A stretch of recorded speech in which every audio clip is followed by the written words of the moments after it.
আমার মনে হয় এগুলি তদন্ত করা উচিত। আর বিচার হারুন ভাইয়ের ব্যাপারে একটা কথা আমার বলতেই হয় যে আমার আসলে এখানে দুজন নারী প্রার্থী ছিলেন, ওনারা নাই।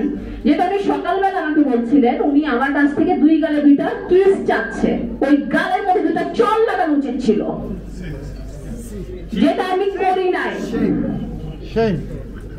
আবার ওই নারী প্রার্থী দুজন ওখানে ছিল, জেসমিন এবং শাহনুর, ওরা দেখছে এই কথাটা যখন উনি আমাকে বলছে, তখনই ওনার গালে চট দিয়ে আমার ইলেকশনটা বন্ধ করে দেওয়া উচিত ছিল। আমরা প্রুফগুলো একটু পরে দেখাবো, এতটুকুই আপনাদের সাথে আসলে আমার কথা বলার ছিল, কারণ আমার মনে হলো যে এই অভিযোগগুলো আমার জানানো উচিত, এই অভিযোগগুলা সংবাদ মাধ্যমে আসা উচিত যে কত নোংরামি আমাদের এখানে হচ্ছে।